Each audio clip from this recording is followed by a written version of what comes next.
Okay, reducing risk. This begins with knowing your maximum risk per setup or trade. You should not allow high risk percent per trade. This equates to gambling, obviously. And professionals, when they're trading, they look to frame setups with low risk and high reward.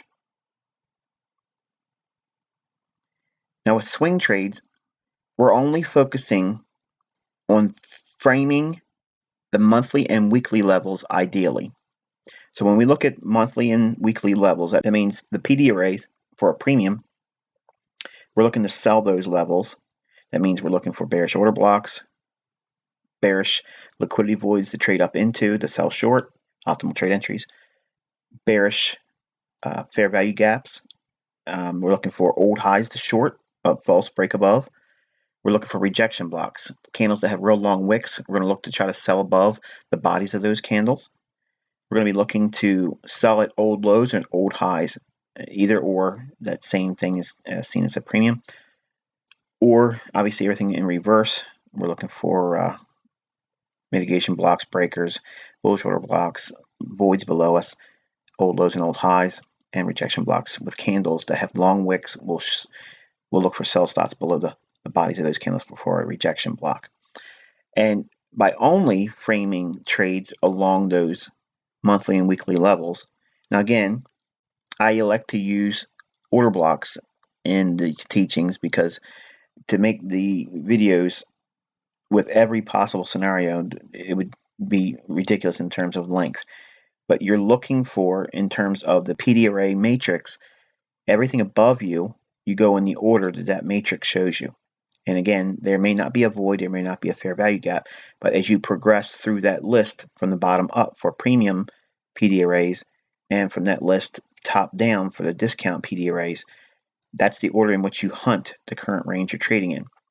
By using those levels or those arrays on the monthly and weekly charts, it will give you the context of what you're going to be trading off of. If we see the market is going to give us a monthly and weekly level for bearishness, we're going to be looking for monthly discount arrays to reach into. And we're going to be looking for the very first one in the list. That may be a mitigation block, it may be a bullish breaker, it may be a liquidity void that's below us. Again, anything in terms of the discount PD arrays, that would be our objective on the monthly chart.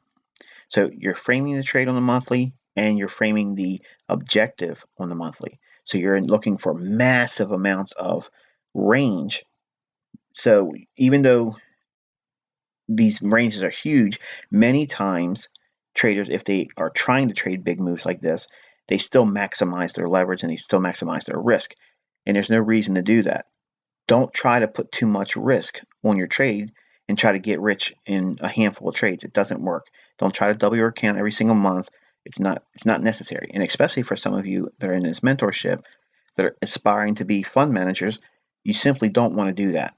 You want to keep your risk really, really small because that sells your business model to potential clients when they see how very low your risk is and how consistently you're pulling in returns, and as we're going to outline in this teaching, how we're going to get those returns to be really big in relationship to the risk that's used. Again, looking at higher time frame PD arrays and using 4-hour entries, this is going to permit your setups to have tighter stops. Now, obviously, if we go into the later teachings in this mentorship, you'll be able to reduce the risk even more than we're going to outline in here. But for the average Joe that's operating a business or working a job, a desk jockey, someone that has no real free time to be in here day trading every day, you don't need anything less than a 4-hour. If you can't check your phone a couple times throughout the day, and you don't need a whole lot of time checking it, but you just need to be able to have access to a 4-hour chart. And many times you're going to see that the setups actually are around the close of the day. You'll be able to do a lot of these trades framed the day before or the night before. So it's not like you have to be in here every 5-minute basis and checking it all the time. But by using the higher time frame PD arrays, as we discussed a moment ago in reference to the monthly and weekly levels, if we are looking for that to frame our trade, think about the massive range that could potentially be there. And then we're going to reduce down to a 4-hour time frame to frame the entry. By doing so, we remove all the necessity to have a big, huge stop. As we discussed in the position trading method in January, we were framing it entirely on a daily chart. Now, I'm not going to rehash the entry techniques that was taught in January. I'm going to refer to you back to that same limit order and buying on a stop and selling on a stop. Those entry patterns or those entry techniques, they're going to be applicable to your swing trading. Okay, so just go refer back to those previous lessons so that way I don't have to do a lot of rehash. But those same entry patterns used with your swing trades on a 4-hour basis, those patterns for entry can help you reduce your risk. Now, if we are focusing on these maximum time frames, monthly and weekly, and that's giving us the context for our trade, again, the ranges being very large. Monthly ranges can be several hundred pips. Weekly ranges could be a couple hundred pips. Daily, 100 pips or so. By having a 4-hour, it reduces the ranges to a smaller, more conservative number in terms of what we can frame our risk around. Use nothing less than 3-to-1 reward to risk ratios. Now, I say this as just a reminder, but you're going to absolutely have a difficult time having trades with just 3-to-1 using this criteria. Many times it's going to be 5-to-1, 10-to-1 is not unheard of, and we'll show an example in this teaching and actually give you homework to go in and look for other ones. But 3-to-1 is easy, and when you trade with reward to risk ratio conditions, you only need to be accurate 30% of the time to be profitable. Now think about it. You can lose 70% of the time if you're trading with 3-to-1 reward to risk. Imagine being wrong 70% of the time and only right 30% of the time and still being net positive. Being profitable, being wrong that many times. Now, if you compound that with the fact that you can get with 5-to-1, 10-to-1 reward to risk, how many times can you afford to be wrong in those conditions? You can be wrong a lot and still be extremely profitable. Now, leverage is your holy grail in swing trading. Okay, you're going to look to control your leverage, and you're not trying to maximize it. Just because your broker's trying to give you 50-to-1 in the States, and who knows where you're at in the globe, where they're trying to give you 100% or more. I don't know. I don't keep up with it anymore in terms of who allows what brokerage firm to give that type of unheard of leveraging. But I'm going to be frank with you. You don't need that much. In futures, it's about 10-to-1. Generally, it's about the leverage you get when you're trading commodities. Forex in the States, we have a maximum leverage benchmark at 50-to-1, and you don't need that to get wealthy. You certainly don't need that to get wealthy in a very short period of time. And I'm not trying to define that in terms of weeks or months, but you can certainly get there before your 401k would get you there. All right, so maximizing the reward. Okay, this is obviously what everybody does when they're trying to trade. They're trying to get the most bang for their buck. Well, the key is only trade on higher time frame, monthly and weekly levels. We already said this, but I have to keep beating it in your head because you're so interested in these lower time frames. Not so much now because we've been spending such a long time on the higher time frames and you've seen the importance of it. But these higher time frame levels, they are exactly what you're looking for in relationship to smart money plays. Smart money can't see the 5-minute order block. Okay, the algorithm is just allowing the price to get down to those levels, and then you're getting responsiveness off based on limit orders. But those responses are really patterned off of a higher time frame price level. That means a daily, a weekly, or a monthly.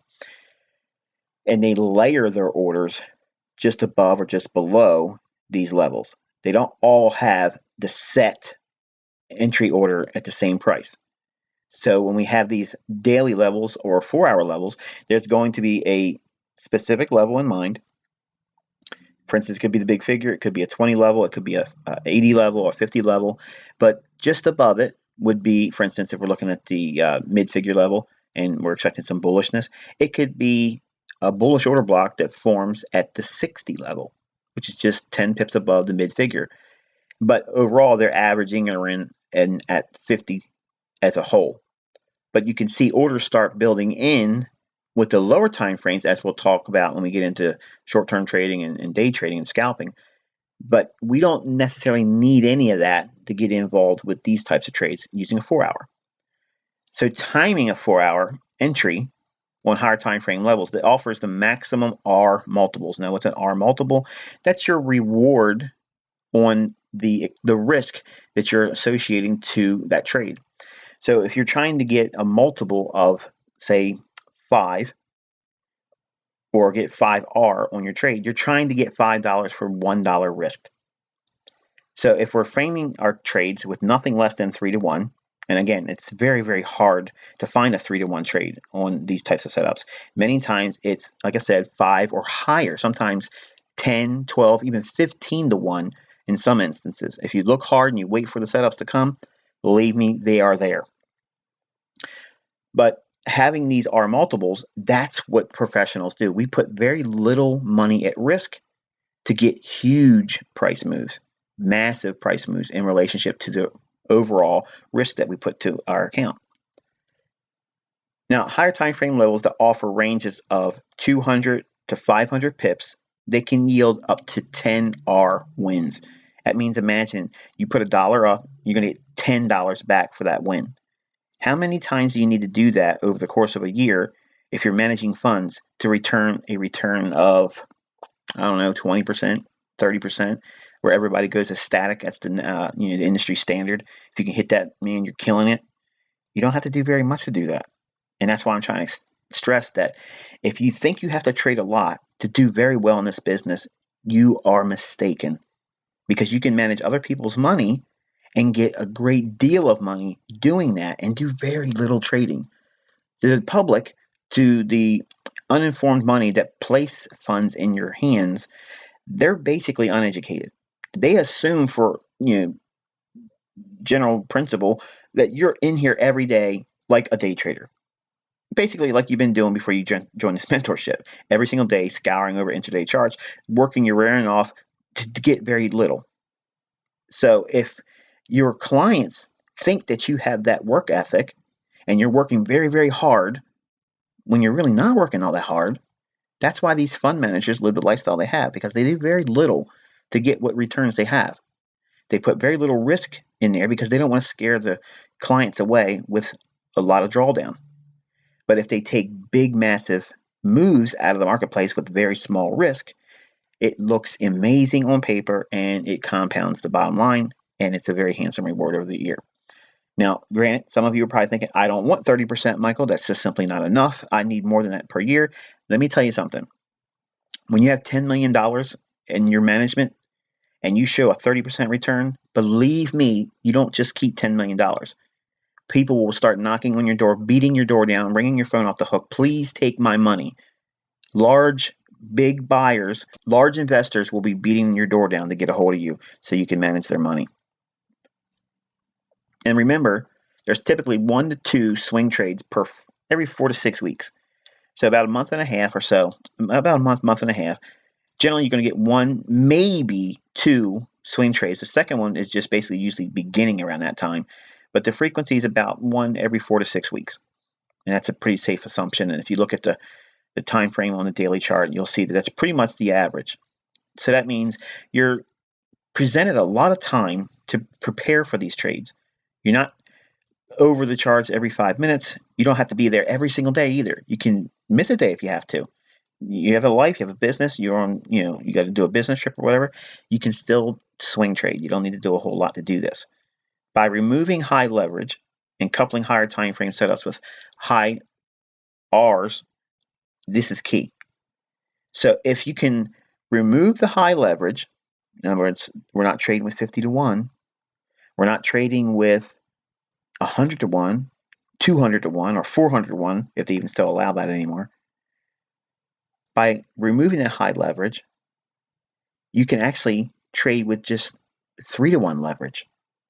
That means if you have a $10,000 account, you're only trading with 3 minis. And I know that probably just blew your mind. What? I didn't come here to learn that. Sure you did. You came here to learn to be profitable and have risk managed. Low risk, high reward. The way you answer that equation is, number one, you have to remove your leverage. Your leverage is going to kill you. When you build your positions up to the point where you can eventually trade at a larger size, and say you get into $2 million mark, you can start considering going into, and you really should consider going into prime brokerage. Prime brokerage will not allow you to leverage. You're deleveraged. So that means whatever you have on deposit, that's the maximum you're going to do. And then frankly, you're not even going to trade with that leverage either. You're going to actually be under leveraged. In other words, if you have $1 million on deposit, you're not trading with $1 million leverage. Many times you're trading with $500,000. And it probably sounds counterproductive, but you're actually doing very well when you have those 7 digits, and you don't need very much return to keep doing very well. And again, at that point, you don't want to risk anything. You want to keep your risk very small and still allow your big profits in terms of reward to pan out. Now, if you consider that leverage of 3-to-1, okay, and you're looking for setups that pay out as high as 10R, it can yield up to 15%. So if you're risking 1.5% on your equity per trade, and you get a reward of 10 for $1, you're making upwards of 15% on that one transaction or that one trade. How many of those do you need per year? Now, do the math. Say you're getting an average of 6 really choice swing trades per year. And I already know some of you thinking, man, this is not active enough. I need to be doing something more. No, you don't. No, you don't. Well, who says you have to do more? You're here to learn how to be profitable. So if you can have a life, do other things outside of trading, and still do exceptionally well, think about it. 15%. If you manage funds, okay, and you're risking 1.5% risk, and you're using 3-to-1 leverage, and you're using an average of 50 pips per stop, okay, when you do that, focusing on just 6 swings per year alone, and that setup offering of 10 reward to risk for $1, you get back 10. If you do that, you're more than doubling that equity. Now think about that for a second, folks. If you can look for setups that yield 10-to-1, and believe me, when you go through the homework that I'm going to give you in this teaching, you're going to see just how easy 10-to-1 multiples are to find in swing trading. If you just take 6 of them per year, 6 trades, that's it. 6 trades, risking 1.5%, using 3-to-1 leverage, and about a 50 pip stop, you're more than doubling your equity every single year. Now, that's not doubling your money every single month. It's not getting 25% every week. It's not getting 15% on your day trades. It's being very, very conservative, very low frequency. The opportunity for drawdown is very, very low because your frequency is low, and your risk is already predefined at 1.5%. You know what you're looking for. There's a frequency of about 1 trade every 4 to 6 weeks, and you're looking for ideal setups around a monthly and or a weekly level. By framing these ideas and hunting setups that offer 10-to-1, this will give you the context and framework to double your equity or your managed fund equity in the course of just 6 trades per year. You don't have to rush. You don't have to take every single swing trade. If it doesn't look right, just wait. There's something setting up something, every 4 to 6 weeks. There's some kind of trade that offers you an opportunity to do something in the marketplace. But if you're framing the setups on a monthly and or weekly level, these can offer huge multiples of reward to risk.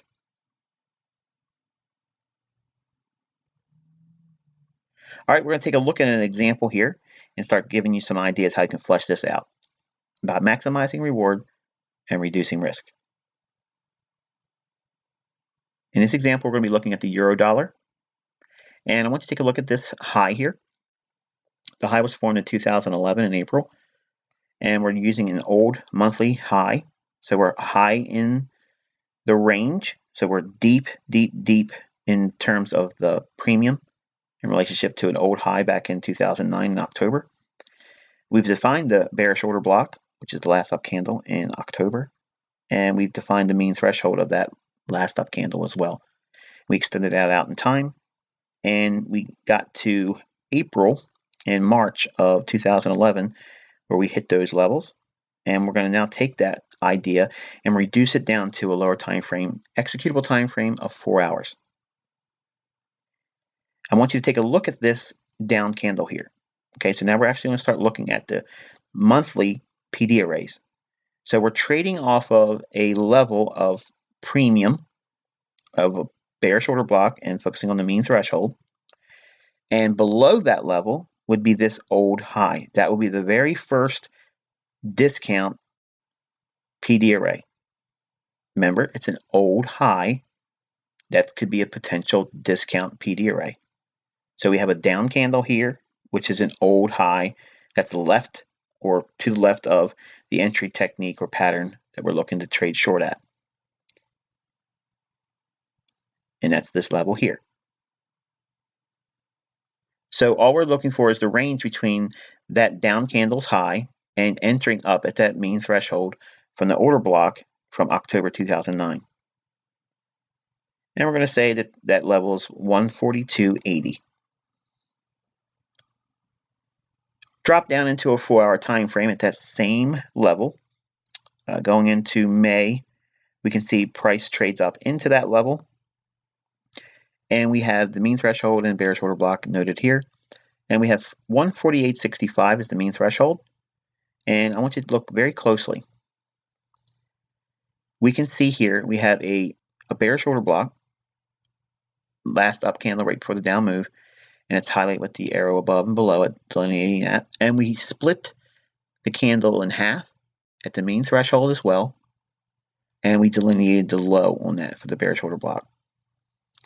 We're going to assume that we're going to use the 4-hour for our entry. We're looking to go short, and we're using the mean threshold on the monthly candle, and it's also the opening of that bullish candle that makes the high.